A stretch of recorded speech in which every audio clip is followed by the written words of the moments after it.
only $10 a painting! Annie called out, lifting a small canvas above her shoulder as the cold wind moved through King Street. A few people turned their heads. Most kept walking. Annie Carter stood beside the brick wall between a leather boutique and a cafe, her old blue blanket spread neatly at her feet. 15 small canvases rested on it in 2 careful rows. She had painted them in the corner of her bedroom, late at night after the house went quiet, using the last good brushes Sister Grace had given her years ago. Beside the paintings sat a cardboard sign written in blue marker. Paintings for Street. Mary's Children Home, $10 each. She smiled at an older couple passing by. Good afternoon, ma'am. Sir. These are hand-painted. The money goes to Street Mary's Children Home. The woman slowed. You painted all of these? Yes, ma'am. Annie picked up one canvas. This one is called The Empty Chair. It's about a child waiting for a family to come sit at the table with them. I used warm light here because I didn't want it to feel hopeless. Just waiting. The woman took it and turned it over. Her husband leaned in, frowned, then looked at the sign. $10? He asked. Yes, sir. For something this small? Annie kept her voice even. Small enough to carry home. Big enough to help buy breakfast for the kids. The woman's face softened, but only for a moment. She handed the painting back. It's sweet. We're just looking today. Thank you for stopping, Annie said. She placed the canvas back with care. A man in a navy coat picked up a painting of 2 children sharing a blue blanket. He flipped it over, rubbed the corner with his thumb, then said, I'll give you 5. The price is 10, sir. It's not framed. It's still my work. He gave a small laugh. Charity usually means people give what they can, and I'm giving my work, Annie said. $10 is the price. He stared at her, surprised by the firmness, then dropped the painting back onto the blanket. Good luck with that. A teenage girl stopped next, tugging at her mother's sleeve. Mom, look at this one. Annie reached for the canvas before the girl touched the damp edge. Careful, honey. That one's new. It's called Window Light. It's about a child watching a family leave after visiting the orphanage. But I painted the window gold because even when someone isn't chosen that day, the light doesn't leave. The girl looked at it for a long second. That's really good. Her mother picked up the painting, turned it over twice, then set it down. We don't need anything sad in the house. Annie nodded. I understand. More people began to pause. Not enough to buy, just enough to look. They lifted the canvases, tilted them toward the gray afternoon light, whispered about the price, asked whether she had a permit, whether the children's home knew, whether she was really donating the money. Annie answered each question politely. Then a sharp voice cut through the small crowd. Annie Carter. Annie went still. A woman in a cream-colored coat pushed her way forward. Her hair was pinned in a perfect twist, her lipstick bright, her eyes cold enough to make the wind feel warmer by comparison. Denise Carter, her stepmother, stopped in front of the blanket and looked down at the paintings as if they were dirty laundry Annie had dragged into public. So this is where you ran off to, Denise said. Annie swallowed. I told you I was going to raise money for Street Mary's. You told me you had errands. There are dishes in the sink, laundry in the hallway, and dinner not started. Denise looked at the tin box beside the sign. How much did you make? Annie stepped closer to it. That money is for the children's home. I asked how much. A woman nearby raised her eyebrows. Is that your mother? My stepmother, Annie said.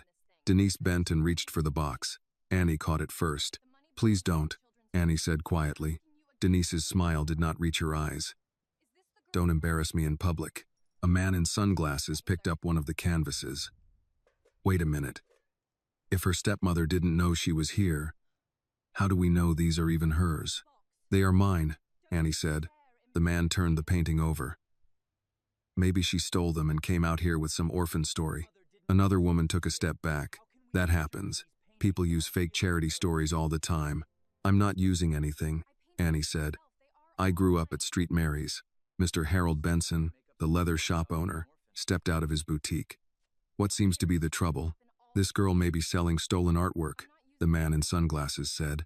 They're not stolen, Annie said. Then prove it, someone muttered. Annie looked at the faces around her. Some were doubtful, some were eager, some had already decided. She reached into her canvas bag and pulled out a sketch pad. and a charcoal pencil. "If you think I stole them, I can draw right now," she said. "Pick anything." The crowd quieted. The teenage girl pointed toward the cafe window. "Draw the waitress." Inside, Mrs. Helen Parker was pouring coffee into a white mug, her gray hair tucked under a small black visor. Annie sat on the edge of the low brick planter, placed the sketch pad on her knee, and began. Her hand moved quickly. She drew the slope of Mrs. Helen's shoulders, the coffee pot in her hand, the soft tiredness around her eyes, the kindness in her mouth. For a few minutes, no one spoke. Even Denise stayed silent. Annie turned the pad around. The girl whispered, "Mom, that's her." Mrs. Helen came to the cafe door, wiping her hands on her apron. She looked at the sketch, then at Annie. "Well, Lord have mercy," she said. "That's better than my driver's license photo." The man in sunglasses looked away. Could have been luck. Annie stood. "I can draw you next." He did not answer. Denise snapped, "Enough. Pack up. You're coming home." "No," Annie said. The word came out before she could soften it. Denise's face hardened. "Excuse me? That money is not yours. These paintings are not yours. And Street Mary's is not some excuse I made up." Denise stepped closer. "You live under my roof." "I was adopted by Robert and Elaine Carter," Annie said, her voice shaking but clear. "Elaine taught me to give. Robert taught me to stand straight. You don't get to take that from me." The crowd shifted again. Before Denise could answer, the people at the edge of the sidewalk parted. A tall white man in a gray wool coat stepped through the opening slowly, not with the rushed curiosity of someone chasing gossip, but with the calm attention of a man used to people moving when he approached. Mr. Harold Benson straightened immediately. "Mr. Harrington." Whispers moved through the crowd. "That's William Harrington." "The Harrington from the Waterfront Project? The billionaire?" William Harrington glanced at the gathered faces before his eyes settled on Annie. Not on the paintings first. On Annie. On the charcoal dust still smudged across her fingers. On the way, she stood between the blanket and the tin box as if protecting both. "What's happening here?" he asked. The man in sunglasses finally shrugged. "People are trying to figure out whether those paintings are actually hers." William looked at Annie. "Are they?" "Yes, sir," Annie said quietly. Denise folded her arms. "Mr. Harrington, this is just family business." Annie has a habit of running toward attention instead of responsibility. William's gaze shifted to Denise for only a moment before returning to the paintings. He crouched beside the blanket, careful not to step on the edge. One painting held his attention longer than the rest. A crowded bedroom, 6 bunk beds, a small child sitting awake on the floor holding a stuffed bear, moonlight stretching across worn wooden boards. In the corner, a tiny paint box resting beneath the window. "What's this one called?" he asked. Annie swallowed. "The Room That Stayed Awake." William looked up slightly. "Why?" "Because some rooms in orphanages never really sleep," Annie answered. "Children whisper. Some cry quietly because they don't want the others to hear. Some wait for footsteps in the hallway hoping somebody came back for them." "And the paint box?" William asked. Annie looked at the canvas. "That part matters to me." "Why?" "Because when I lived at Street Mary's, drawing was the only thing that made the room feel less lonely." Something shifted in William's expression then. Behind him, Denise gave a short laugh. She always knows how to make a story sound dramatic. William finally stood and turned toward Denise. "Did she paint these?" Denise hesitated half a second too long. "She likes to doodle." The crowd exchanged looks. William reached toward the sketchpad Annie had used moments earlier. Mrs. Helen's portrait stared back from the page with startling detail. "You drew this just now?" he asked. "Yes, sir." "How long did it take?" "Maybe 4 or 5 minutes." Mrs. Helen pushed open the cafe door again. "Closer to 4, she said. And she got my tired eyes exactly right. A few people laughed softly. William looked back at Annie. "Did you study art somewhere?" "No, sir." "Then who taught you?" "Sister Grace gave me paper when nobody else thought it mattered." William glanced toward the cardboard sign. "Street Mary's Children Home." "Yes, sir." "You grew up there?" Annie nodded. A cold gust of wind swept through the street, rattling the cafe windows. Annie rubbed her hands together without realizing it. William noticed. "Have you eaten today?" he asked. "I'm all right." Her stomach answered for her with a small, hollow sound. Denise sighed loudly. She skipped lunch because she rushed out of the house this morning acting like some street performer. Annie lowered her eyes for a second. The humiliation burned worse because Denise knew exactly where to press. William slipped one hand into his coat pocket and took out his wallet. "How much for this one?" he asked, lifting the room that stayed awake carefully by the edges. "It's $10. That's all?" "Yes, sir." "Why only 10? Annie hesitated. "Because," she said slowly, "people are more willing to spend $10 than stop and care for 10 minutes. If Annie's story touched your heart, don't forget to like this video, leave a comment telling us where you're watching from, and subscribe to the channel for more emotional stories about courage, kindness, and justice." William removed a $100 bill and held it out to her. Annie blinked. "Sir, I don't have change for that. I'm not asking for change. It's only 10. Then write 10 for the painting and 90 as a donation." Denise immediately stepped forward. "I'll hold on to that for her." William did not even look at her hand. "No, ma'am." Annie carefully took the bill, then opened her small notebook with fingers still trembling from the earlier accusations. She wrote neatly, "William Harrington, $100. Painting, $10. Donation, $90. Purpose, food, blankets, art supplies." William watched her write every word. "You keep records? I don't want anyone wondering where the money goes." William closed his wallet slowly. "That notebook has more honesty in it than some corporate reports I've read." Mr. Benson coughed into his hand, avoiding Annie's eyes. Denise forced another smile. "Mr. Harrington." Annie gets carried away with these little emotional projects. William looked directly at her now. Helping children stay warm through winter is not a little project. Denise's expression tightened. William turned back to Annie. "Would you allow me to buy you a hot chocolate?" Denise answered before Annie could. "She's coming home." Annie lifted her head. "No." The word surprised even her. Denise's eyes sharpened. "Excuse me?" "I said no." Annie's voice shook, but she did not back away. "I came here for Street Mary's. I'm staying." A few people exchanged glances. The same crowd that had doubted her now watched like they were seeing her for the first time. William spoke gently. "We can sit near the window. Your paintings will stay where you can see them." Annie hesitated, but William was still holding her painting carefully, not casually, like it mattered. Finally, Annie nodded once. "All right." Mrs. Helen opened the cafe door wider. "Come on in, honey, before your hands turn into ice." As Annie bent to straighten the paintings on the blanket, she noticed something strange. Nobody touched them now. William waited beside the cafe door while Annie secured the tin box inside her canvas bag. Denise stood a few feet away, furious and embarrassed in equal measure. "You're making a mistake," Denise muttered. Annie looked at her for a long moment. "Maybe," she said softly, "but at least this mistake belongs to me." Then she followed William Harrington inside the cafe while the cold Charleston wind swept through King Street and moved the edge of the blue blanket like a flag refusing to fold. Warm air wrapped around Annie the moment she stepped inside the cafe.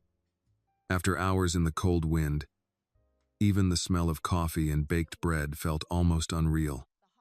Mrs. Helen pointed them toward a small table near the front window. "You sit there where you can still watch your paintings," she said.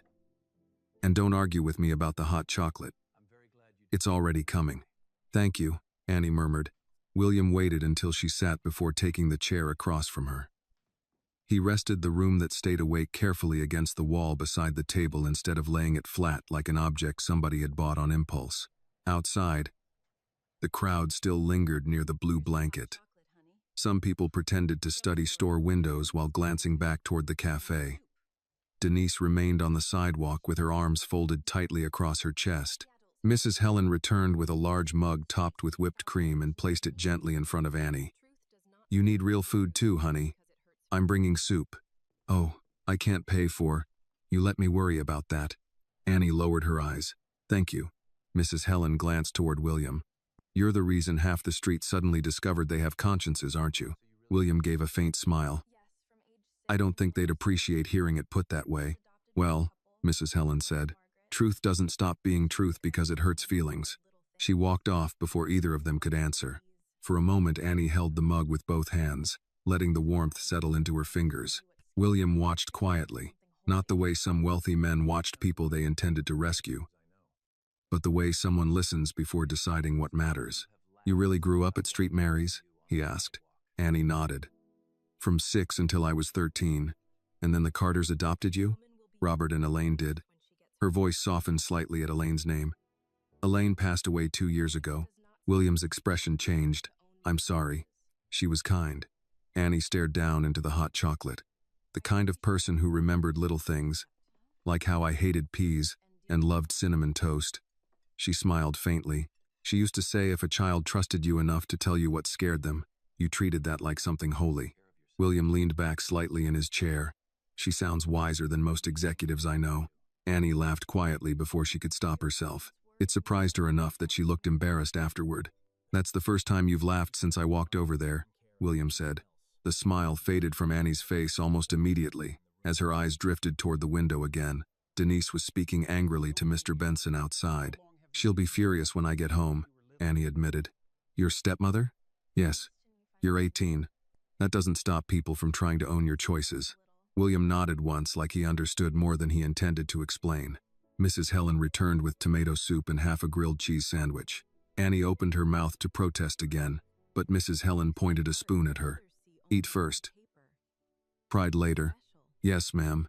The soup disappeared faster than Annie meant it to. She realized halfway through that William had noticed how hungry she was pretending not to be. You haven't been taking care of yourself, he said quietly. Annie looked uncomfortable. The children at Street Mary's need things more. That answer worries me more than it impresses me. She blinked at him. William folded his hands loosely on the table. People who spend their lives taking care of everyone else usually believe they're the least important person in the room. Annie lowered her spoon slowly. No one had ever said that to her before. Outside, a few people finally drifted away from the sidewalk, but several still stood near the paintings. One older man bent to read the cardboard sign again. William glanced toward the blanket. How long have you been painting? Since I was little. Since Street Mary's? Yes. Annie smiled faintly at the memory. Sister Grace found me drawing on the back of church donation envelopes because we ran out of paper, and she encouraged it. She gave me an old paint box someone donated. Half the colors were dried out. Annie shook her head softly. I thought it was the greatest thing I'd ever owned. William looked at the painting beside the wall again. The box in the corner. Annie nodded. That's it. The cafe grew quieter around them. The late afternoon crowd had started thinning, leaving only the low sound of dishes clinking and muted conversation from the counter. William studied Annie for several seconds before speaking again. Tell me honestly, how bad is Street Mary's right now? Annie hesitated. Worse than Sister Grace admits, she finally said. There are too many children and not enough beds. The roof leaks upstairs when it rains hard. Some of the younger kids share winter coats because donations dropped this year.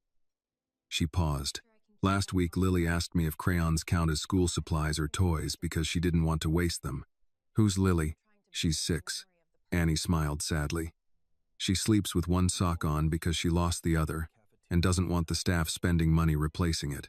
William looked away briefly toward the window. She asked me something yesterday. Annie continued softly. What? She asked if children get sent away when orphanages run out of money. The question settled heavily between them. William exhaled slowly through his nose. And what did you tell her? That I wouldn't let that happen. But you're not sure you can keep that promise. Annie looked down at the soup. No. For the first time since entering the cafe, William's face showed something unguarded. Not business calculation, not social politeness.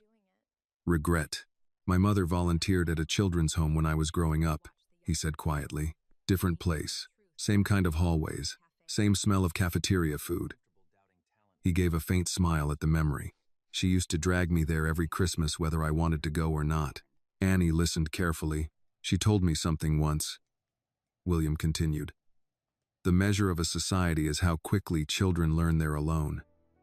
He looked at Annie. I haven't thought about that in years. Outside, Denise finally turned and walked away down the street without looking back. Annie watched her disappear around the corner. Relief mixed strangely with guilt inside her chest. William noticed her expression. You don't have to apologize for standing up for yourself. I know. Annie wrapped both hands around the mug again. I'm just not used to doing it. Mrs. Helen stopped beside the table with the coffee pot. You know, she said casually, That crowd out there looked real ready to judge until they saw that girl draw. William glanced toward Annie. People are comfortable doubting talent when it comes from the wrong person. Mrs. Helen snorted softly. Charleston's been doing that since before either of us were born. Annie stared at the steam rising from her mug. After a moment, William reached into his coat pocket and pulled out a business card, sliding it gently across the table. "I'd like to visit Street Mary's tomorrow," he said. Annie looked down at the card but did not touch it yet. "You don't have to decide now," William added. "And I'm not asking for publicity. No cameras, no reporters. You really want to see it?" "Yes." "Why?" William's eyes moved briefly toward the painting against the wall. "Because that room you painted..." He paused. "Nobody paints loneliness that accurately, unless they survived it." Annie finally picked up the card. Outside the cafe window, the blue blanket still rested on the sidewalk beneath the fading Charleston light, surrounded by paintings most people had almost walked past without seeing. Annie left the cafe after sunset with the blue blanket folded under one arm and the tin box tucked tightly inside her canvas bag. The Charleston air had turned colder, carrying the damp smell of rain from the harbor. William walked beside her toward the parking lot across the street, still carrying the room that stayed awake carefully against his coat. "You don't have to walk me," Annie said. "I know. That usually means people think I can't handle myself." William glanced at her. "You handled an entire crowd alone this afternoon. I think you're doing all right." Annie looked down for a second, hiding the small smile that threatened to appear. At the edge of the parking lot, a black SUV waited beneath a street lamp. The driver stepped out immediately when he saw William approaching. "Mr. Harrington." "It's all right, Daniel," William said. "I'll only be another minute." Daniel nodded politely before returning to the driver's seat. Annie stopped walking. "You really carry paintings around yourself?" William looked at the canvas in his hands. "Most things people buy me end up forgotten in offices." He glanced at the painting. "This one won't." The answer embarrassed her more than praise would have. William opened the back door of his SUV and placed the painting inside carefully. When he turned back, Annie was staring toward the sidewalk across the street. Mr. Benson stood outside his boutique, locking the front door. For a brief second, his eyes met Annie's. Then he gave her a small nod before disappearing inside. "That looked painful for him," William said. Annie laughed softly through her nose. "You noticed? I've spent 30 years around wealthy Southern businessmen. Pride practically pays their electric bills." The laughter faded quickly when Annie noticed Denise standing near the bus stop farther down the street, arms folded, waiting. William followed her gaze. "Do you need me to stay?" "No." Annie straightened slightly. "If I keep needing someone beside me every time she's angry, then she'll never stop being angry." William studied her for a moment. "That sounds exhausting." "It is." Denise spotted Annie and started toward them immediately, heels clicking sharply against the pavement. "So now you're getting chauffeured around by billionaires?" she snapped before she fully reached them. "Good evening," William said calmly. Denise's expression shifted at once, smoothing into politeness. "Mr. Harrington, I apologize for earlier." Annie can be emotional. Annie closed her eyes briefly. William's tone remained even. "I didn't find her emotional. I found her honest." Denise ignored that. "She gets carried away with these little rescue fantasies." "They aren't fantasies," Annie said quietly. Denise turned on her immediately. "And what exactly are you rescuing anyone with? Paintings on a blanket?" William watched Annie carefully then, as if waiting to see whether she would retreat again. "She's trying," he said before Annie could answer. "That already puts her ahead of most people." Denise's jaw tightened. "You barely know her," she said. William looked at Annie standing there in her worn jacket with charcoal still faintly staining her fingertips. "No," he answered. "But I know what kind of person keeps defending children after being humiliated in public." The silence afterward felt heavier than shouting. Denise finally looked away first. "Robert's waiting at home," she muttered to Annie. "And he's worried." At the mention of her father, Annie's shoulders softened slightly. "Is he angry?" "No," Denise admitted sharply. "Just worried." That hurt Annie in a different way. William noticed the change immediately. "Your father sounds kinder than the rest of the house." "He is," Annie said softly. "He just..." She hesitated. "He avoids conflict too much." William nodded slowly, like that explained more than she realized. Rain began tapping lightly against the pavement. Daniel stepped out of the SUV again with an umbrella. William waved him back toward the car. "I'll manage." Denise glanced toward the rain with irritation. "Can we go?" Annie looked at William. "About tomorrow." "Yes? You can come to Street Mary's." She paused. "But don't promise them anything unless you mean it." William met her eyes directly. "I won't." For a moment neither moved. Then Annie reached into her bag and carefully tore a page from her notebook. She wrote down the address to Street Mary's Children's Home, along with Sister Grace's name beneath it. Her handwriting stayed neat, even in the rain. William folded the paper and slipped it into his coat pocket instead of his wallet, like something he intended to keep close. "What time should I come?" he asked. "Morning is better. The younger kids have breakfast around 8. "Then I'll be there." Denise exhaled impatiently. "Wonderful. Can we leave now?" Annie ignored the comment and looked back at William one last time. "Thank you for today. You don't owe me thanks." Most people would have kept walking. William glanced toward the crowded street behind them. "That says more about the street than it does about me." The rain picked up harder. Annie pulled her jacket tighter and started toward the bus stop beside Denise. Halfway there, she turned back suddenly. "Mr. Harrington?" "Yes." "The painting." She hesitated. "The child in the corner holding the bear. That was you." It was not a question. Annie stood still beneath the rain for a second before nodding once. William looked through the SUV window toward the canvas resting inside. "You painted yourself very small," he said quietly. Annie gave a faint smile that carried no real happiness inside it. "That's how children learn to survive in places where nobody's coming." She turned before he could answer and walked toward the bus stop. William remained beside the SUV long after Annie and Denise climbed onto the city bus. Through the rain-streaked windows, he watched Annie sit near the back while Denise spoke sharply beside her the entire time. Annie never answered once. When the bus finally disappeared into traffic, Daniel approached carefully. "Sir?" William did not look away from the street right away. "Did you hear the way that girl talked about those children?" "Yes, sir. She spoke like someone carrying an entire building on her shoulders." Daniel hesitated. "Some people start carrying things young." William looked down at the rainwater gathering along the curb. Then his eyes drifted toward the painting inside the SUV again. A small child beneath moonlight. A room full of children pretending sleep came easily. A paint box hidden in the corner like proof hope had survived another night. "Change tomorrow's schedule," William said suddenly. Daniel blinked. "Sir? Cancel the Charleston Harbor meeting. That meeting took 3 months to arrange." "I know." William opened the SUV door slowly. "Street Mary's matters more." Daniel stared at him for a second before nodding quietly. "Yes, sir." William slid into the back seat beside the painting. The city lights moved across the window as rain spread through Charleston, washing over expensive storefronts, polished sidewalks, and dark apartment windows alike. But William Harrington could not stop thinking about one sentence Annie had spoken in the cafe. "People are more willing to spend $10 than stop and care for 10 minutes. For the first time in years, the words followed him home louder than business reports, louder than investors, louder than his own carefully managed life. And somewhere across the city, inside a crowded children's home with a leaking roof, a little girl named Lily was probably sleeping with one sock on, because she did not want anyone wasting money replacing the other. Annie barely slept that night. Rain tapped against the small bedroom window while Denise moved around downstairs louder than necessary, slamming cabinets and muttering under her breath about public embarrassment and people chasing attention.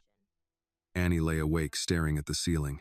Elaine's old quilt pulled over her shoulders, trying not to replay the afternoon in her head. The accusation, the crowd, William Harrington standing in the middle of it all holding her painting like it mattered. Around midnight, she heard Robert come home from the garage. His boots crossed the kitchen floor slowly. Denise immediately started talking the second he walked through the door. She stood downtown making a spectacle of herself. Annie closed her eyes. "You know people were talking?" Denise continued downstairs. "Somebody nearly called the police." Robert's voice stayed calm.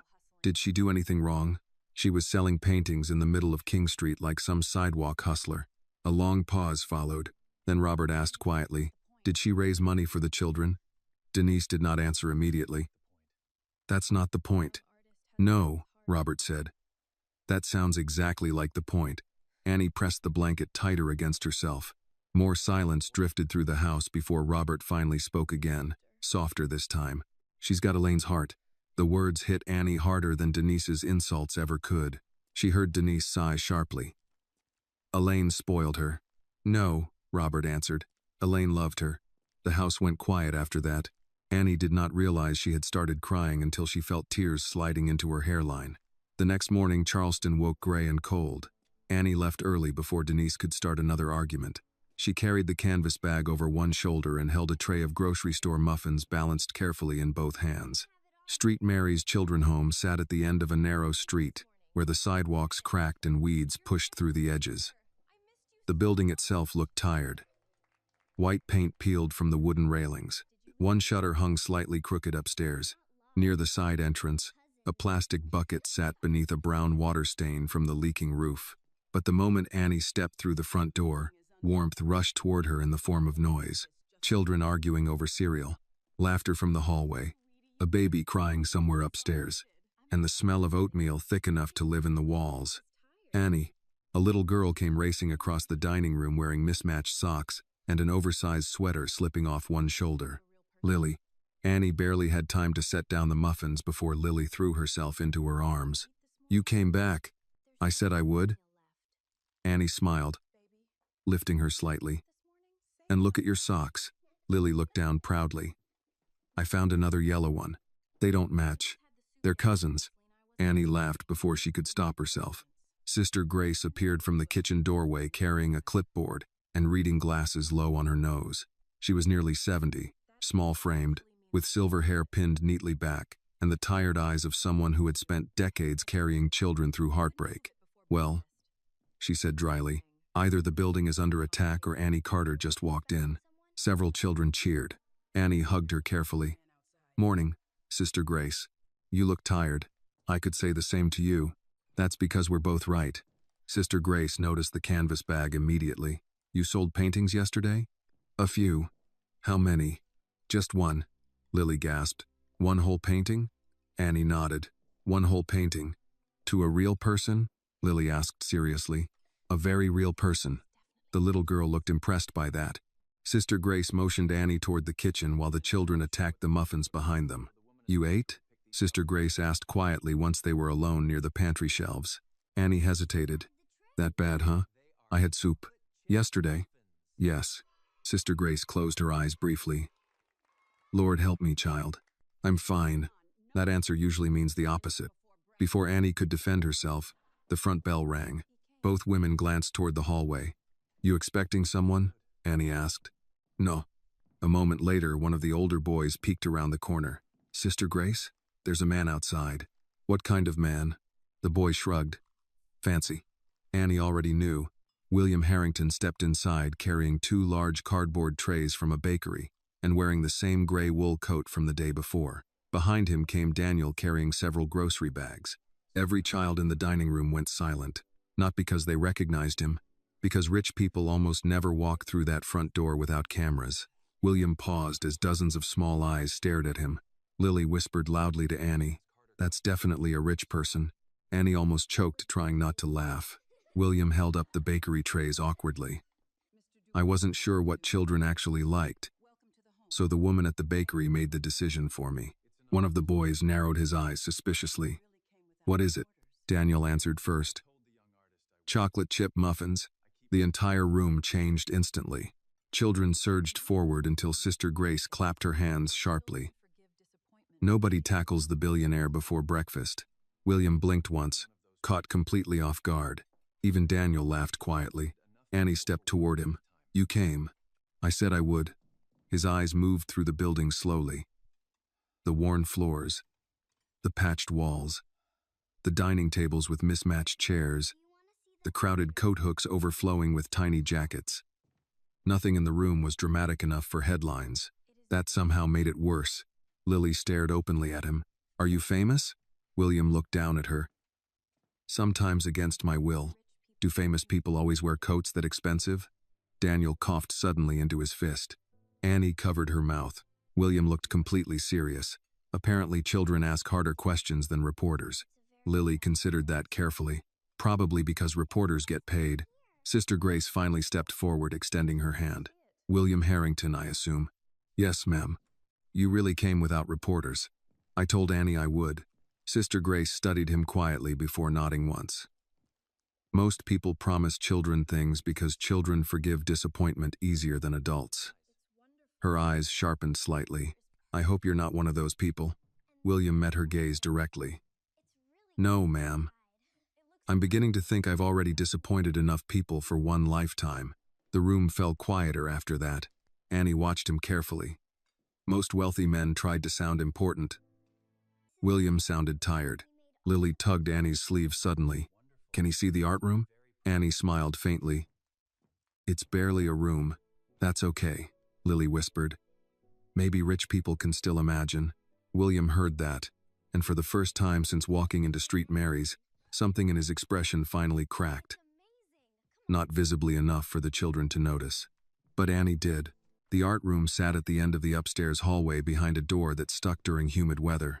Lily pushed it open with both hands while William followed Annie inside. The room was smaller than the word room deserved. Half the ceiling showed water stains from the leaking roof. 3 folding tables filled most of the space, each covered in paint marks and tiny carved initials from children who needed proof they had existed somewhere. Shelves along the wall held cracked jars of brushes, dried markers, and construction paper sorted carefully by size because nothing could be wasted. But the walls stopped William cold. Drawings covered nearly every inch. Children flying above rooftops. Mothers returning through bright front doors. Dogs bigger than cars. Birthday cakes. Families holding hands. And over one small corner table hung Annie's paintings. Not the polished ones from the sidewalk. Older ones. Rougher. Honest in a way expensive galleries rarely survived. William stepped closer to one canvas showing a boy standing alone at a school window while snow fell outside. That one's hers too, Lily announced proudly behind him. Annie leaned against the doorway, embarrassed suddenly. Lily, what? Lily shrugged. You made it. William studied the painting carefully. How old were you? 14. And nobody trained you? Annie shook her head. Daniel slowly turned in place, taking in the room. Sir, William did not answer immediately. A little boy near the back tugged on his sleeve. Mister, are you rich? Rich? Or pretend rich? Sister Grace closed her eyes briefly. Malcolm, what? It matters. William looked down at him seriously. I'm not sure yet. The children laughed. Malcolm pointed toward Annie's paintings. She says rich people only buy art if another rich person tells them it's important. Annie stared at him. I said some rich people. You said most. William glanced back at Annie with the faintest hint of amusement. Good to know my reputation arrived before I did. It wasn't personal, Annie muttered. I'm beginning to think it should have been. Lily climbed onto one of the folding chairs and held up a drawing proudly toward William. This is our building when it rains. William took the paper gently. The drawing showed children sleeping beneath umbrellas indoors, while water dripped from the ceiling into buckets. One child held a flashlight under the blanket like a tiny campfire. William's expression changed. Does it really leak that badly? He asked quietly. Sister Grace answered this time. Only upstairs. Then after a pause, and the hallway, and occasionally, the dining room. Daniel looked toward the ceiling automatically. We patch what we can, Sister Grace continued. But donations have dropped this year. Most people prefer causes that photograph better. Nobody laughed at that. William walked slowly farther into the room. Every few steps, another drawing stopped him. He noticed how often the children painted windows. Open windows. Bright windows. Windows with sunlight pouring through them like escape routes. You can tell what children are missing by what they draw repeatedly, Annie said softly behind him. William looked back at her. And what are they missing here? Stability. She folded her arms loosely.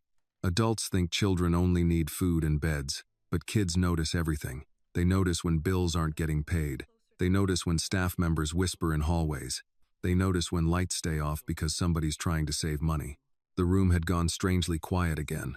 One little girl near the shelf raised her hand carefully. Miss Annie? Yes, Rosie. Are we in trouble? Annie's face softened instantly. No, sweetheart.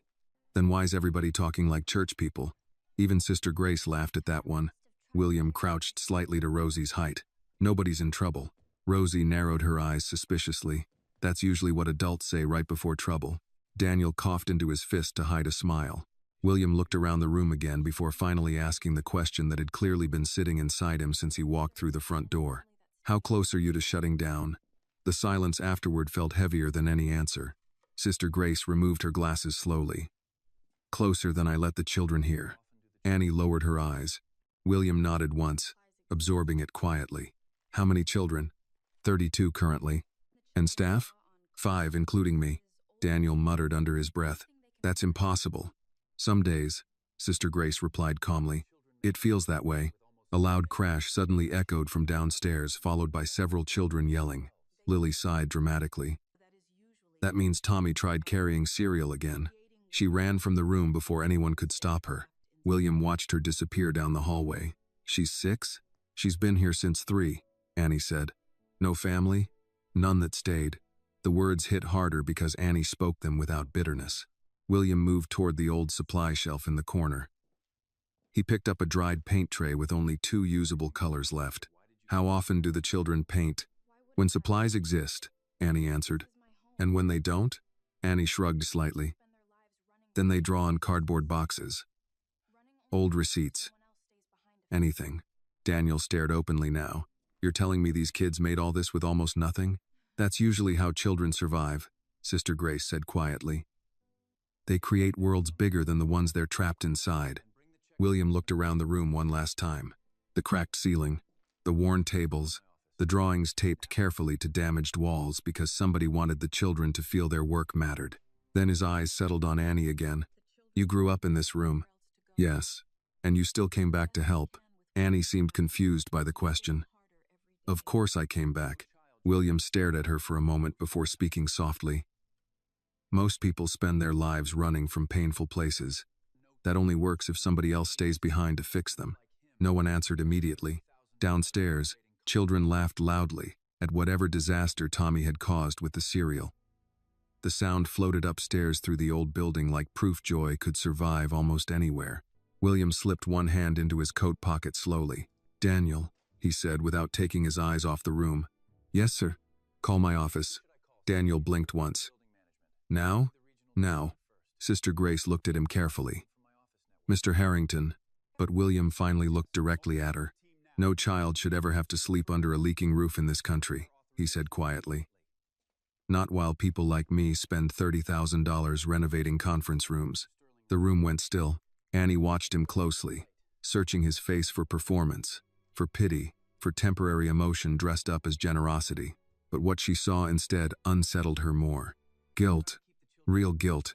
Daniel already had his phone out. Who should I call?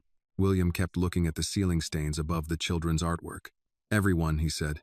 Daniel stepped into the hallway with his phone already dialing while the children downstairs continued laughing over the cereal disaster.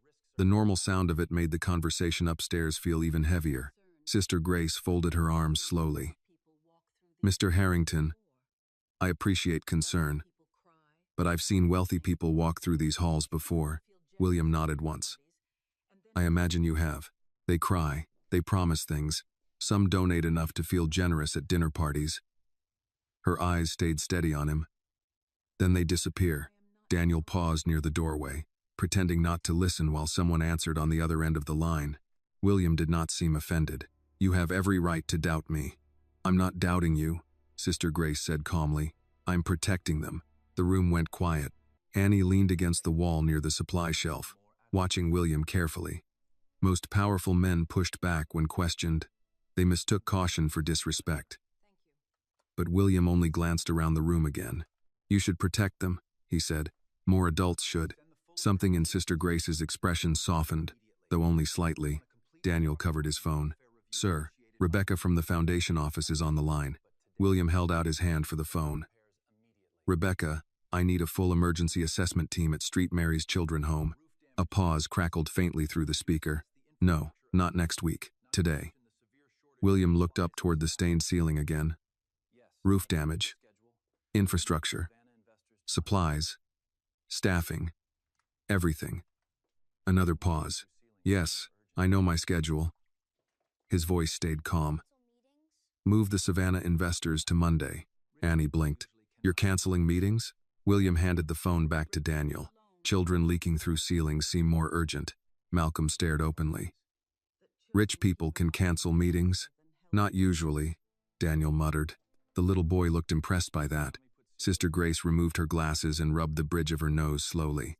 Mr. Harrington, repairs alone won't solve the real problem. What's the real problem? Children keep arriving faster than help does. Nobody spoke after that. Downstairs, Lily's voice suddenly echoed upward. Tommy put cereal in the toaster again. William glanced toward the hallway. That sounds dangerous. It's Tuesday, Annie said dryly. Dangerous is part of the schedule here. For the first time since arriving, William laughed quietly. The sound surprised everyone, including himself. One of the younger girls peeked into the art room holding half a muffin. Are you really a billionaire? William crouched slightly. That's what the newspapers say. Do billionaires know movie stars? Sometimes, the girl thought carefully. Then can you tell Spider-Man we need blankets? Daniel turned away quickly to hide his expression. William answered without hesitation. I think Spider-Man would agree blankets are important. The little girl nodded, satisfied, and disappeared again. Annie watched William closely after that exchange. Most wealthy men spoke to children the way adults speak to pets. Patient, distracted, performative. William spoke to them like people. That mattered more than she expected. Sister Grace moved toward the hallway. I should stop Tommy from burning the building down. You want help? Annie asked. With Tommy? Only divine intervention helps Tommy. The older woman disappeared downstairs. William remained standing in the middle of the art room surrounded by children's drawings. Daniel lowered his voice carefully. Sir, are you certain about this? William looked at him. About repairing a children's home? You know that's not what I mean. Annie pretended not to hear. Daniel continued quietly. The board's already angry about the community housing project. If you suddenly redirect foundation money, William cut him off gently. Daniel, yes, sir?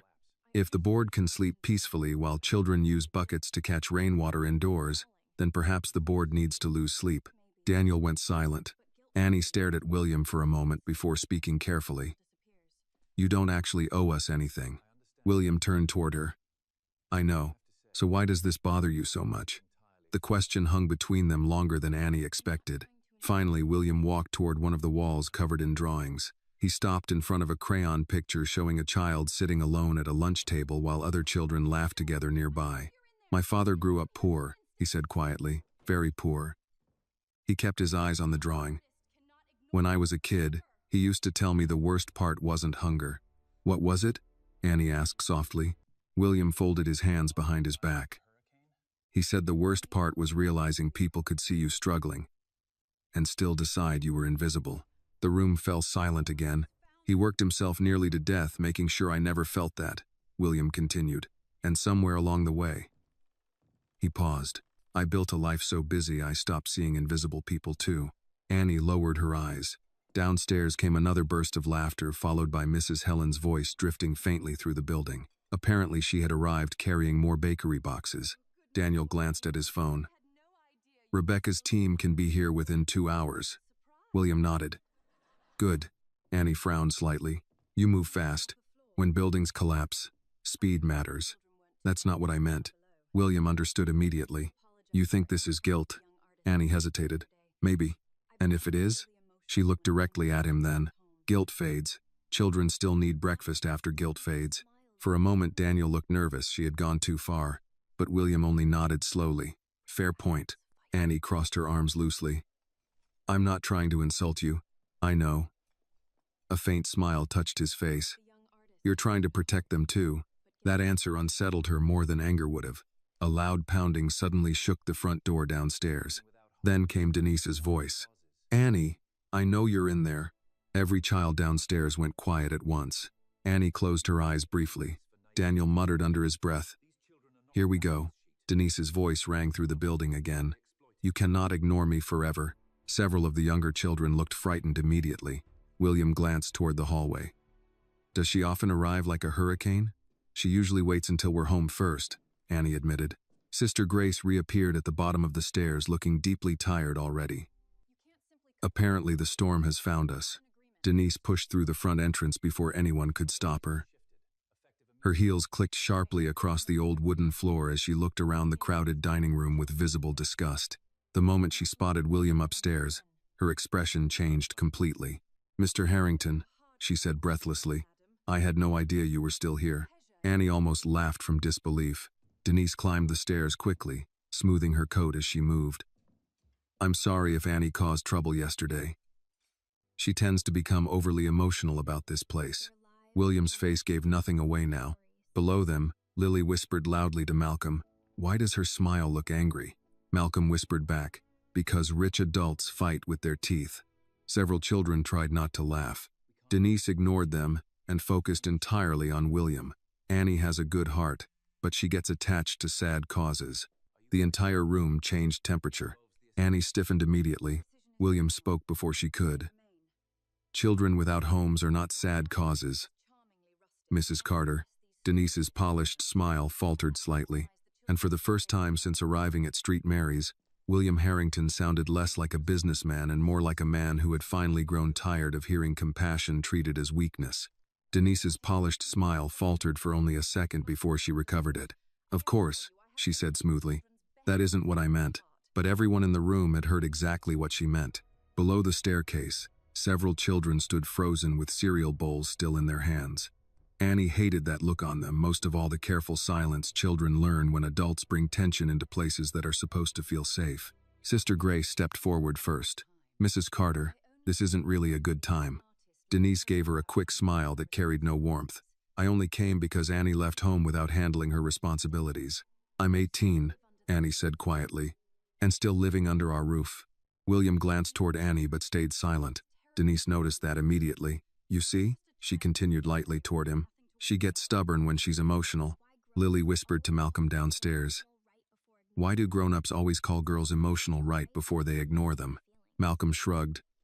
"Probably because saying she's right hurts their feelings." Daniel looked down quickly to hide another laugh.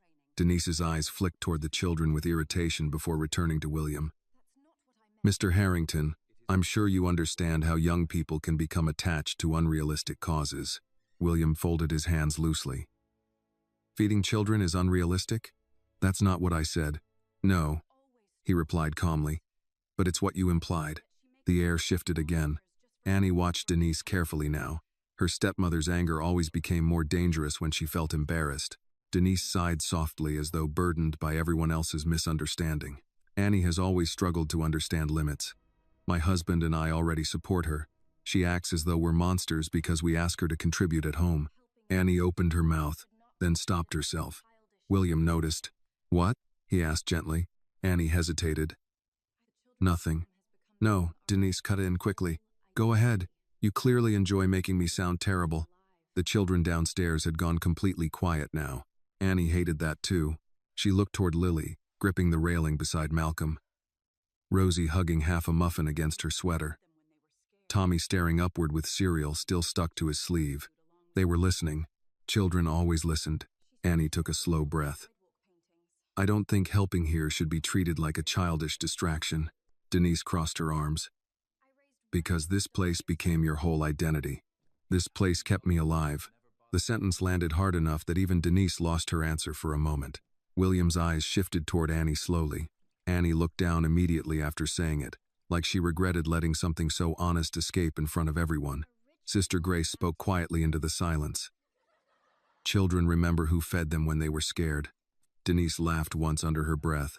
"And now she's trying to save the world with sidewalk paintings." William turned fully toward Annie then. "How much did you raise yesterday?" Annie blinked, caught off guard. $100. Denise scoffed softly. But William nodded like the number mattered.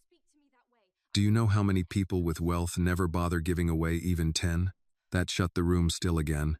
Daniel leaned against the wall, quietly watching his employer with an expression halfway between admiration and confusion. William Harrington negotiated billion-dollar developments without blinking. Yet somehow this old building full of leaking ceilings had reached him faster than boardrooms ever did. One of the younger boys downstairs finally raised his hand carefully. Denise frowned.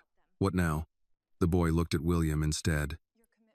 "Mister, are rich people allowed to be nice?" Several children giggled nervously. William answered seriously. They're supposed to be. That's not what TV says, Tommy muttered. Even Sister Grace smiled at that. Denise clearly realized the room was slipping away from her. She straightened her coat sharply. Annie, we're leaving. No, Annie said. This time the word came easier. Denise stared at her. Excuse me? I said no. You don't get to speak to me like that. Annie's voice stayed calm now, which somehow made it stronger. I spent years being quiet because I thought gratitude meant obedience. She glanced briefly toward the children before continuing. But children hear everything adults say about them. They hear when they're called burdens, problems, expensive. Her eyes returned to Denise. I won't let these kids hear me act ashamed of caring about them. No one moved. William looked at Annie differently after that. Not like a talented girl anymore. Like someone far older than 18. Denise laughed sharply, but there was panic underneath it now. You're being dramatic in front of strangers. Annie shook her head once. No, I'm just finally saying things out loud. Downstairs, Lily whispered very loudly. That was awesome. Sister Grace pinched the bridge of her nose. Lily. What? It was. Denise turned toward William again, searching desperately for control. Mr. Harrington, surely you can see this is emotional manipulation. William looked around the room slowly before answering. What I see, he said quietly, is a young woman defending children while the adults around her keep treating compassion like weakness. Denise's face hardened completely then. The polished mask finally cracked. You've known her for one day, she snapped. You have no idea how exhausting she is. Annie flinched slightly before she could stop herself. William noticed, and something in him changed.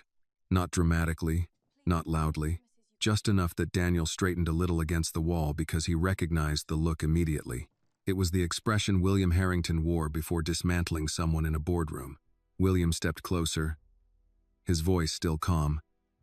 Mrs. Carter, I've spent most of my life around people who confuse control with responsibility. He glanced briefly toward the children downstairs. Children are not exhausting because they care too much. Denise opened her mouth. They become exhausted. William continued. When adults keep teaching them, their kindness is inconvenient. Silence. Real silence this time. Even the children stopped whispering. Annie stared at him as though she had never heard someone defend her without asking for anything in return. Denise's cheeks flushed with anger. You're turning her against her family. No, Annie said softly before William could answer. Truth did that. The sentence hit harder than shouting ever could. For several long seconds, Denise simply stood there, breathing tightly through her nose while the old building creaked quietly around them. Then Lily spoke again from downstairs. Miss Annie? Annie looked over the railing. Yeah? Sweetheart? Lily held up her muffin carefully.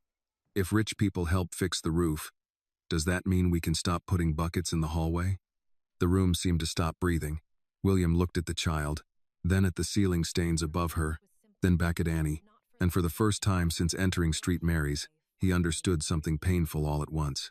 These children had learned not to ask for too much because disappointment had trained them early. William loosened his tie slowly like the room had suddenly become harder to breathe in.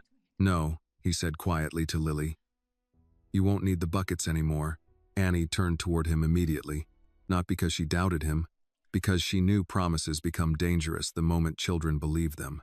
Annie turned toward William immediately, not because she doubted him, because she knew promises become dangerous the moment children believe them. Lily's eyes widened hopefully. Really? William looked at the little girl carefully before answering again, slower this time. Really? The building had gone so quiet that even the old radiator clicking near the hallway sounded loud. Sister Grace studied William's face for a long moment. People often promised help while avoiding eye contact. William did neither. Denise broke the silence first with a sharp laugh. Well, that's generous.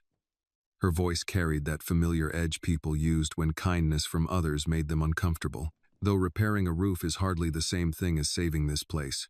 William turned toward her calmly. Good thing I never said I planned to stop at the roof.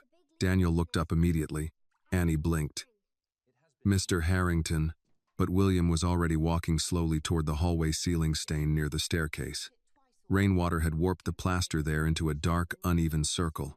A bucket sat underneath it with cloudy water collected at the bottom. He crouched beside it silently, then he looked up at the children surrounding the staircase. "How long has this been here?"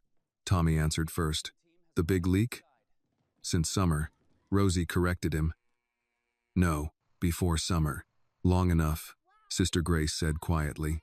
William touched the side of the bucket lightly. "And nobody fixed it?" "We patched it twice," Sister Grace replied. "But temporary repairs cost less than real ones." Annie watched him carefully. She could almost see the calculations happening behind his eyes. Not business calculations, human ones. How long had children been stepping around this bucket at night? How many storms had they listened to while pretending not to be scared? Daniel's phone buzzed suddenly. He checked the screen. Rebecca's team just arrived outside. Several children rushed toward the windows immediately. 3 white trucks had pulled up beside the building. Men and women carrying clipboards, tool belts, and cameras stepped onto the sidewalk. Lily gasped. "That's more workers than we've had since the raccoon incident." William looked concerned. "Raccoon incident?" "We don't talk about the raccoon incident," Sister Grace said firmly. Tommy raised his hand proudly. "I named him Gregory." Sister Grace closed her eyes briefly. The front door opened downstairs and Rebecca Collins entered briskly wearing a navy coat and carrying a tablet under one arm. Mid-40s, sharp posture, efficient eyes. The kind of woman who could probably organize a hurricane into alphabetical order. She stopped halfway into the building. "Good Lord." Her voice was quiet enough that she probably did not mean for anyone to hear it. William walked downstairs toward her. "Rebecca, you weren't exaggerating." "No." Rebecca slowly turned in place, taking in the worn floors, patched walls, crowded coat hooks, and children watching nervously from every direction. Then she noticed the bucket beneath the leak. Her jaw tightened. "How many children?" she asked immediately. 32, Sister Grace answered while descending the stairs beside Annie. Rebecca nodded once and began typing quickly into the tablet. "We'll need structural inspection, roofing, plumbing evaluation, electrical safety review." One little boy whispered to Malcolm. "She talks like a robot principal." Rebecca looked up without missing a beat. "I heard that." The boy nearly jumped out of his shoes. William almost smiled. Annie noticed something strange then. The children were staying close to her now. Not hiding exactly. Anchoring themselves. Because Hope had entered the building, and children never trusted Hope right away. Rebecca approached Annie directly. "You're the artist?" Annie looked confused. "I guess." "She means the reason Mr. Harrington canceled 2 investor meetings and dragged half the foundation staff across Charleston in 4 hours, Daniel clarified. Rebecca gave William a long look. "He hasn't done that for a hospital." William ignored him. "Annie grew up here." Rebecca's expression softened slightly after that. "You painted those canvases downtown?" "Yes, ma'am." "The room with the moonlight?" Annie nodded slowly. Rebecca studied her for another second before quietly saying, "That painting made a 50-year-old billionaire skip lunch and start swearing at roofing contractors." "I thought you should know that." Daniel coughed to hide a laugh. William sighed. "Rebecca." "What?" "It's true." For the first time all morning, Annie smiled without forcing it. Denise stood near the staircase looking increasingly invisible and increasingly angry about it. She crossed her arms sharply. "This all seems very dramatic for one old building." Every adult in the room went still. Sister Grace spoke before anyone else could. "Mrs. Carter." "Children sleep here." Denise shrugged lightly. "And now apparently billionaires are rushing in to save the day because Annie painted a few sad pictures." Annie stiffened immediately, but William turned toward Denise with a calmness that felt more dangerous than anger. "Do you know why her paintings matter?" he asked. Denise rolled her eyes faintly. "Because they manipulate emotions?" "No." William's voice stayed steady. "Because they force people to look at suffering they've trained themselves not to see." The room fell silent again. William glanced toward the children nearby. Most people walk past places like this and feel relieved that Annie painted these children in a way that made ignoring them impossible. Denise laughed softly. "You're talking about paintings like they're changing the world." William looked at the room that stayed awake, still leaning carefully against the dining room wall. "Sometimes they do." Annie lowered her eyes quickly before anyone noticed the emotion crossing her face. Outside, workers had already started examining the roof while ladders came off the trucks. The children crowded the windows watching like Christmas had arrived, carrying toolboxes. Lily tugged William's coat sleeve gently. Mister? Yes? If they fix the roof, she hesitated. Will the rain sound different? William looked down at her carefully, then toward the stained ceiling above. Yes, he said softly. I think it will. Lily smiled at that like it was the greatest promise she had ever heard. And standing there in the middle of street, Mary's children's home surrounded by leaking ceilings, frightened hope, and children who had learned not to expect too much, William Harrington finally understood something his wealth had hidden from him for years. People do not break all at once. Sometimes they break one disappointment at a time until even dry ceilings start feeling miraculous. By noon, Street Mary's no longer sounded like an orphanage trying to survive quietly. It sounded like construction. Boots crossed the hallways, ladders scraped against walls. Voices echoed from the roof while workers measured leaks and examined cracked beams. Children followed the repair crews everywhere until Sister Grace finally ordered them to stop, adopting contractors like stray cats. Tommy ignored her immediately. A roofer named Mike ended up explaining shingles to 6 children while balancing on a ladder near the upstairs hallway. No, buddy, Mike laughed as Tommy handed him a plastic spoon. I cannot fix a roof with yogurt. You don't know until you try, Tommy answered seriously.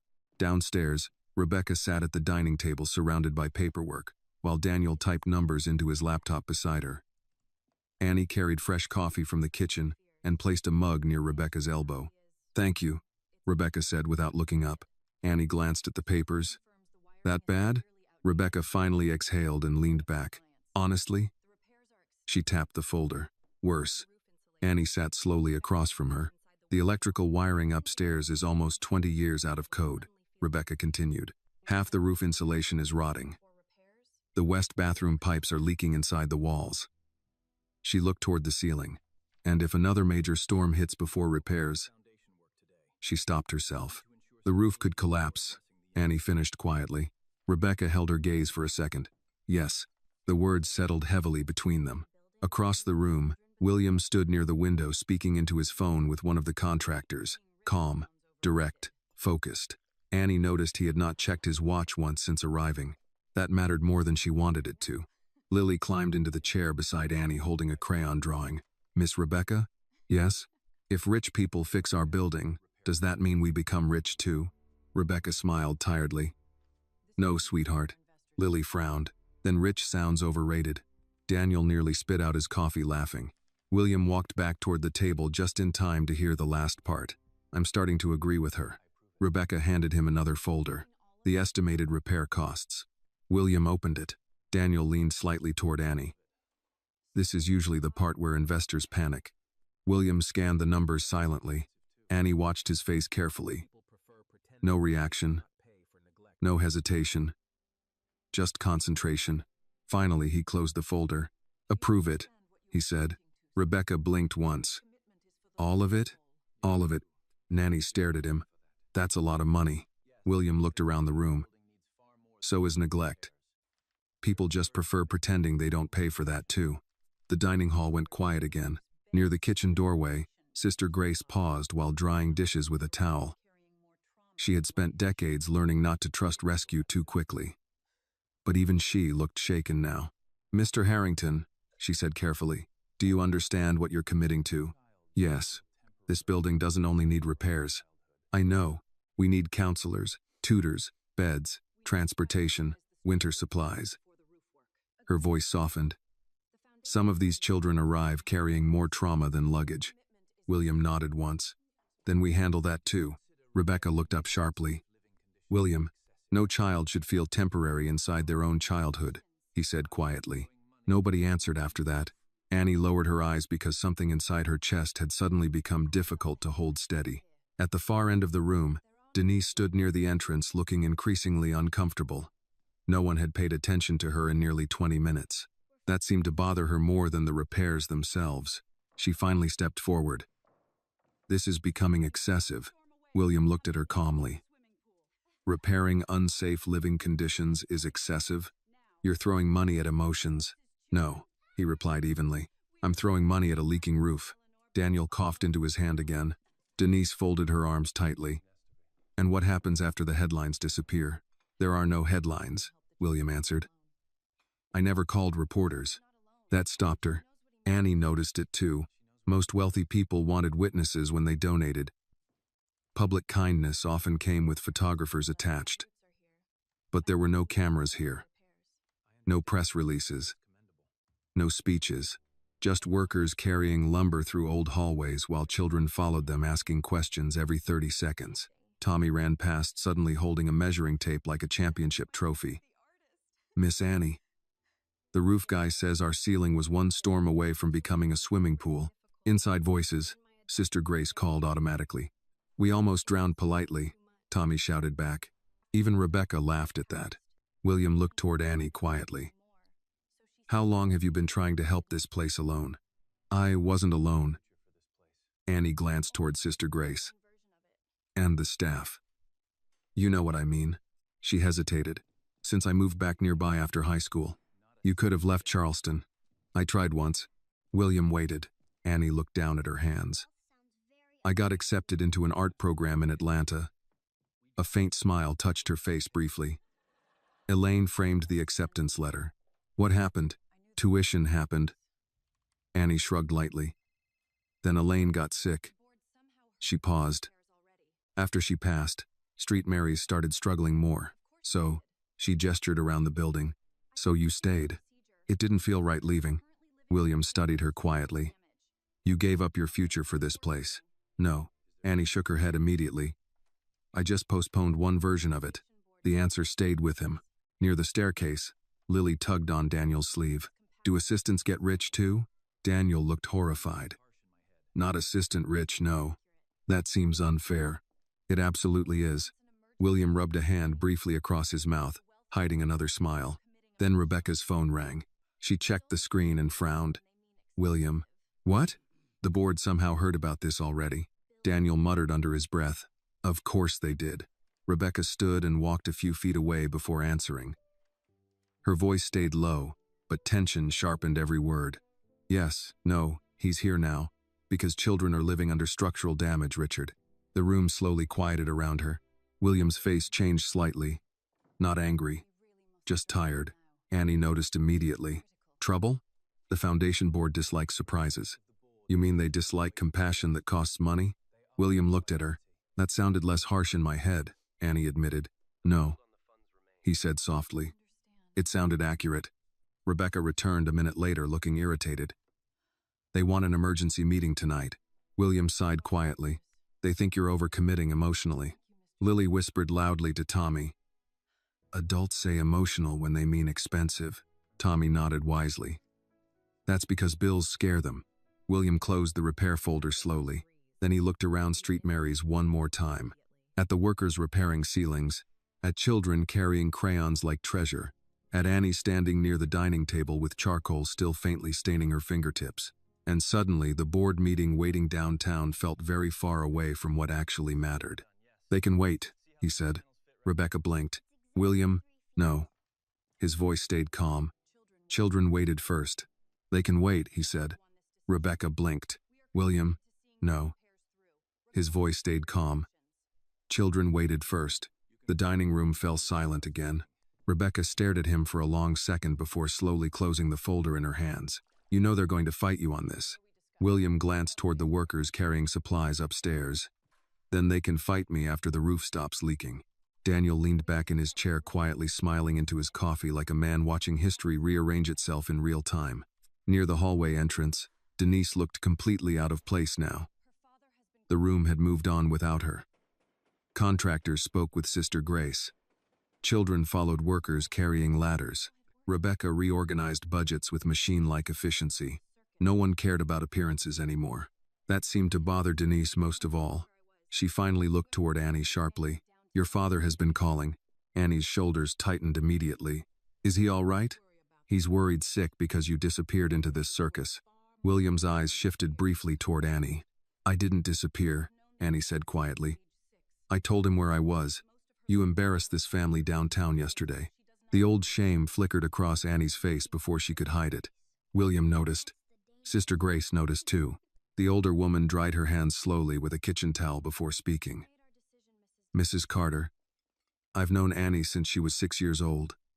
Her voice remained calm but firm. "The child has spent most of her life apologizing for taking up space. I don't think she needs more practice.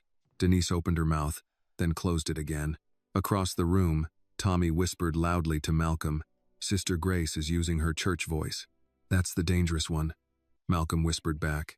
Even Rebecca smiled briefly at that. Annie lowered her eyes, fighting emotion again. William had defended her. Sister Grace had defended her. It should not have felt unusual at 18 years old. But somehow it still did. The front door opened suddenly before anyone could speak again. Robert Carter stepped inside.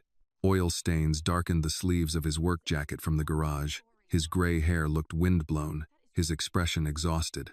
The moment he saw Annie standing near the dining table, relief crossed his face so openly it hurt to look at. "There you are." Annie moved toward him immediately. "Dad." Robert hugged her before she finished speaking. Not dramatically, just tightly enough that Annie stopped carrying tension in her shoulders for the first time all day. "You scared me," he muttered quietly. "I'm sorry." He pulled back slightly, looking at her face carefully the way parents do when they are checking for damage no one else notices. Then he finally became aware of the room around him. The workers, the ladders, William Harrington standing beside Rebecca Collins. Robert blinked once. What exactly happened here? Tommy answered proudly before anyone else could. "The billionaire adopted our roof." Sister Grace pressed her lips together, trying not to laugh. Robert looked completely lost. "I'm sorry?" Annie wiped quickly beneath one eye before the tears could fully appear. "It's a long story." Denise crossed her arms sharply. "A ridiculous story." Robert looked toward her tiredly. "Denise." "No, Robert. She skipped responsibilities at home, caused a public scene, and now somehow she has construction crews rebuilding an orphanage." Robert glanced around Street Mary's slowly. At the water stains, at the buckets, at the children watching nervously from the staircase. Then he looked back at Denise. "Sounds like the orphanage needed rebuilding." The room went still again. Denise stared at him. "You're taking her side?" "I'm taking the side of common sense." Annie looked at her father in surprise. Robert sighed heavily and rubbed a grease-stained hand across his forehead. "Elaine used to bring Annie here every Sunday after the adoption." His eyes moved around the room softly. "She always said this place saved Annie before we ever could." Sister Grace lowered her gaze quietly. Robert looked toward William. "Mr. Harrington, I assume." William stepped forward and extended his hand. "William's fine." Robert shook it firmly. "I own Carter Auto Repair down on Mason Street. Not exactly your tax bracket." William's expression stayed even. "Good people rarely are." Daniel looked down immediately to hide a smile. Robert glanced toward the workers upstairs. "You're really helping this place?" "Yes." "Why?"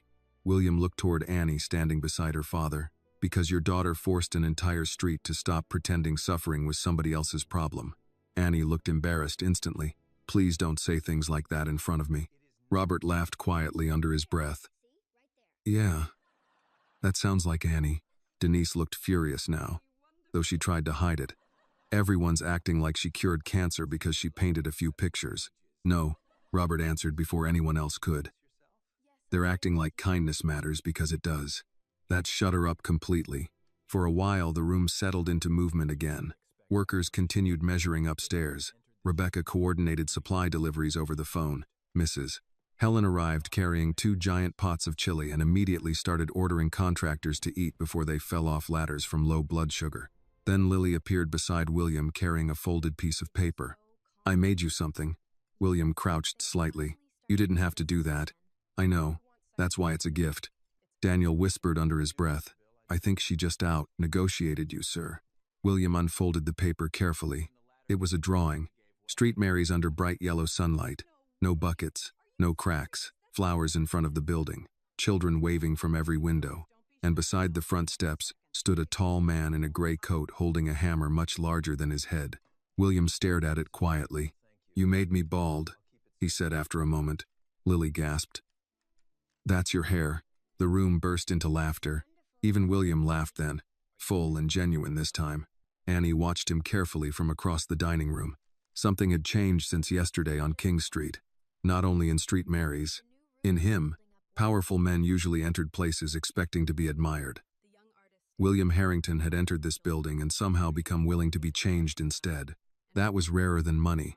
Outside the front windows, rain clouds gathered again over Charleston, but for the first time in years, Nobody at Street Mary's looked nervous when the sky darkened.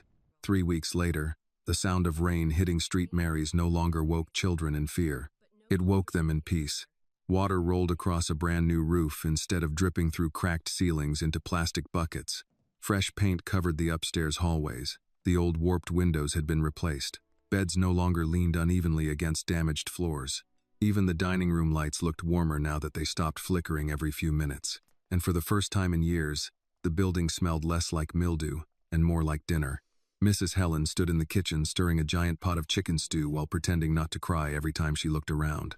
"I hate emotional renovations," she muttered. "You've cried 6 times today," Rebecca answered from the table nearby. 7, Tommy corrected proudly. "I counted." Mrs. Helen pointed her spoon at him. "You count one more thing in this kitchen, and you're peeling potatoes." Tommy sat down immediately. Outside, cars lined the street in front of Street Mary's. Not reporters. Not photographers. Neighbors. People arrived carrying boxes of books, winter coats, canned food, blankets, toys, school supplies.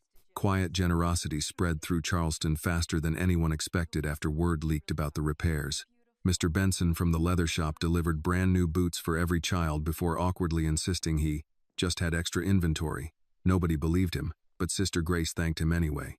The teenage girl from King Street returned with her mother carrying art supplies and 3 purchased paintings tucked under her arm. Even the man in sunglasses showed up one afternoon with boxes of cereal and refused to explain himself. Charleston had not become perfect, but shame had finally started moving people. Annie stood near the front entrance hanging paper snowflakes beside Lily, while workers finished installing the new hallway lights. "You missed a spot," Lily announced. "It's snowflakes, not surgery. Pretty sure snowflakes matter more." Annie laughed softly and adjusted the tape. The front doors opened then, letting in a gust of cold December air. William stepped inside carrying 2 framed canvases under one arm, while Daniel followed behind him balancing coffee trays. The children rushed toward them instantly now without hesitation.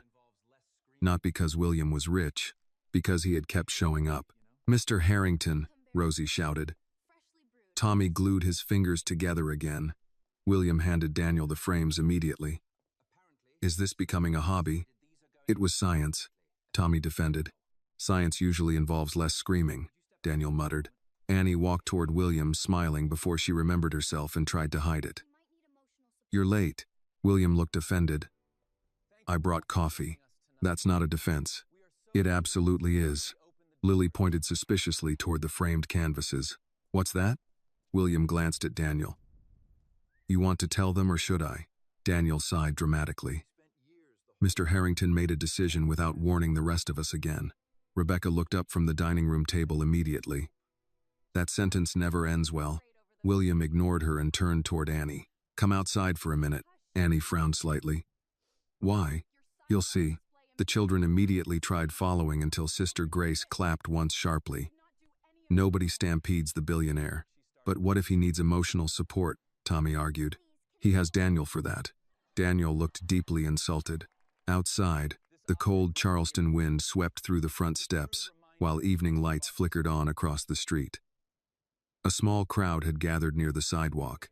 Neighbors, workers, people from nearby shops, and standing near the curb beneath a cloth covering nearly 6 feet tall sat something Annie clearly had not expected. She stopped walking. "William," he looked strangely nervous now, which Annie realized might have been the first time she had seen it. "A few people wanted to thank you," he said quietly. "For what?" Nobody answered immediately. Then Mr. Benson stepped forward awkwardly. "Kid, this whole street spent years walking past problems because they weren't convenient." He cleared his throat roughly. "You made people stop." The teenage girl from King Street smiled. "My mom cried over your paintings for 2 days." "I did not," her mother argued weakly. "You absolutely did." Mrs. Helen appeared beside Annie carrying her coat tighter against the wind. "That little sidewalk display of yours embarrassed half this city into remembering children exist." Annie looked overwhelmed already. "I didn't do any of this alone." "No," William said softly, "but you started it." Before Annie could answer, Lily grabbed the edge of the large cloth covering near the sidewalk. "Can I pull it?" William looked at Annie first. She stared at the covered object nervously. "What is it?" "A reminder," William answered. Lily yanked the cloth down before anyone could become more emotional than necessary. The crowd went quiet.